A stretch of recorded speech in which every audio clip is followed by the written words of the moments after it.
পেঁয়াজ রসুন মাছের মুড়ো ছাড়া কিন্তু নিরামিষ দিনে পুঁই ডাঁটা কুমড়ো চচ্চড়িটা খেতে কিন্তু আরও ভালো লাগে বেশি। প্রথমে তেলের মধ্যে বড়িগুলি ভেজে নিচ্ছি। এই সাইডে মিক্সিং জারের মধ্যে কাঁচা লঙ্কা, দু টুকরো আদা, অল্প একটু জল দিয়ে ভালোভাবে পেস্ট বানিয়ে নিয়েছি।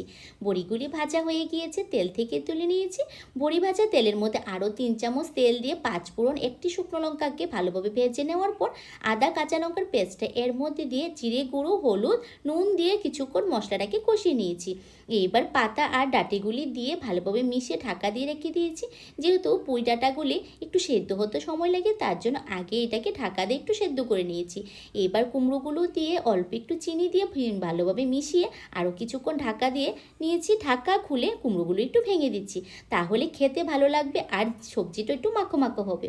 বড়িগুলি দিয়ে ভালোভাবে মিশিয়ে 1 চামচ গরম মশলার গুঁড়ো দিয়ে ভালোভাবে মিশিয়ে গরম গরম ভাতের সঙ্গে নিরামিষ দিনে খেয়ে দেখো, দেখবে আর কোনো সবজি লাগবে না। এই সবজিটা দিয়ে কিন্তু পুরোটা ভাত খাওয়া হয়ে যায়।